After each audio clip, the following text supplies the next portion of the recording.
Apa kabarnya? Saatnya Anda menyimak berita Palembang bersama saya Tabita Putri.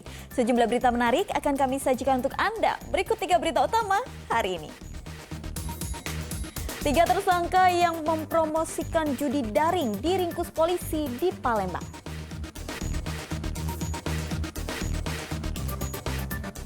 Hanya karena tidak diberi uang Rp200.000, seorang pria di Palembang tega menganiaya istrinya.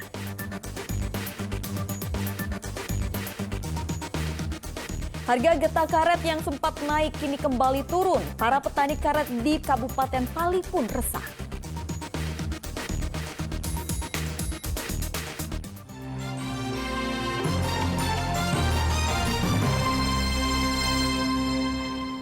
Informasi pertama, 2 perempuan muda dan 1 pria di Palembang ditangkap tim Cyber Direktorat Reserse Kriminal Khusus Polda Sumatera Selatan.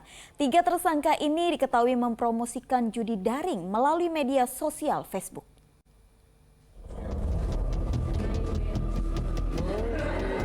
Polisi meringkus 2 wanita muda dan 1 pria yang mempromosikan judi daring melalui Facebook. Mereka diringkus di kawasan Kalidoni, Kota Palembang. Dalam mempromosikan judi daring, 3 tersangka menggunakan 17 akun untuk promosi 50 situs judi daring per hari. Pendapatan mereka bervariasi dari Rp2 juta hingga Rp7 juta per bulan.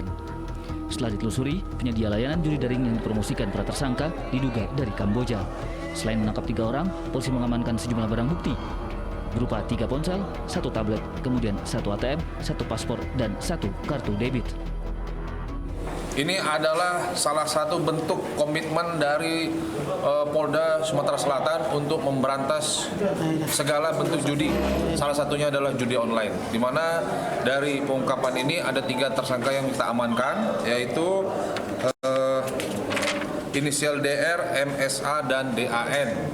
Ya, jadi modusnya adalah menyebarkan atau mempublikasikan situs-situs judi online di beberapa platform media sosial dengan meraup keuntungan 2-7 juta per bulan. Akibat perbuatannya, para tersangka terancam Undang-Undang Informasi Transaksi Elektronik dengan ancaman penjara maksimal 6 tahun atau denda paling banyak Rp100 miliar.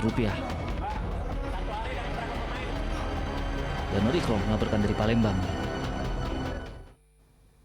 Seorang pria yang melakukan adegan asusila di media sosial diringkus polisi dalam rumahnya di wilayah Semendawai, Suku 3, Kabupaten Ogan Komering Ulu Timur. Aksi tidak pantas ditiru ini dilakukan pelaku hanya untuk meningkatkan penonton dan pengikut akun media sosial. Sejumlah anggota Reskrim Polres Ogan Komering Ulu Timur mendatangi rumah tersangka di wilayah Semendawai, Suku 3, Kabupaten Ogan Komering Ulu. Tersangka yang membuka pintu rumah sempat terkejut melihat kedatangan petugas. Tanpa perlawanan, pria berumur 39 tahun itu hanya pasrah diringkus polisi karena siaran langsung memperagakan adegan tidak pantas ditiru melalui akun media sosial Facebook. Tersangka beralasan melakukan tindakan tidak terpuji itu hanya untuk meningkatkan penonton dan pengikut akun media sosial. Kita melakukan penyelidikan ke daerah SS3 Semendawai Suku 3. Kemudian didapat nama dan identitas pelaku atas nama Imam Ma'ruf. Kemudian kita melakukan penyelidikan ke Desa Margorejo dan Kasat Reskrim beserta Kanit PPA beserta Kanit Disus melakukan koordinasi dengan pihak kepala Desa Margorejo. Tidak lama kemudian dari itu ditemukanlah kediaman si Imam Ma'ruf yang diduga pelaku. Pelaku ditemukan tanpa mengadakan perlawanan. Bersama pelaku, polisi mengamankan barang bukti 1 ponsel dan 2 video asusila. Tersangka kini dijerat Undang-Undang Pornografi dan Undang-Undang Informatika Transaksi Elektronik yang ancaman hukumannya maksimal 10 tahun penjara. Didi Irwansyah melaporkan dari Ogan Komering Ulu Timur. Hanya karena tidak diberi uang sebesar Rp200.000, seorang suami di Palembang tega menganiaya istrinya hingga menderita luka memar pada mata dan kepala. Kini korban telah melaporkan perbuatan sang suami ke polisi. Ditemani anaknya, Maria Ulfa mendatangi Sentra Pelayanan Terpadu Kepolisian atau SPKT Polrestabes Palembang. Perempuan berumur 42 tahun itu mengaku dianiaya suaminya bernama Mardian hingga menderita luka memar pada mata dan kepala. Penganiayaan bermula saat korban yang sedang tidur dibangunkan pelaku untuk meminta uang Rp200.000. Namun karena korban tidak memiliki uang, sang suami emosi kemudian melakukan aksi kekerasan dalam rumah tangga. Nyawa korban selamat setelah kabur bersembunyi di kamar anaknya. Awal ceritanya tuh ya pagi-pagi dia minta duit Pak, duit 200 dan adukku dia mau kedekati dia nyiksa Pak, tiba-tiba langsung nangan kayak itu. Kita lagi tidur, Iya, lagi tidur Pak, dipukul gitu. langsung iya lagi nguling Pak, langsung di mak itu kan langsung kucingnya ditamparnya, disiksanya lah kalau aku udah lari Pak, aku lari langsung ke kamar anak aku. Itu suami ya? Suami Pak. Memang tiap hari gitu Bu, mukul? Ya kelang berapa hari baik Pak kalau misalnya dia lagi sakau mak itu nah. Sakau? Iya. Baru mukul gitu? Udah tuh dia ya jemuruan Pak. Menuduh aku selingkuh. Menuduh juga selingkuh? Iya. Nyuruh kita ngaku, dipaksa gitu suruh dia ngaku. Ini ngancam gue nih. Ini ngancam lah Pak. Kalau juga. misalnya aku udah balik anak aku nggak ditanganinya. Guna kepentingan penyidikan, korban diminta visum di Rumah Sakit Bari Palembang. Sedangkan dalam waktu dekat, polisi menjadwalkan pemeriksaan sang suami.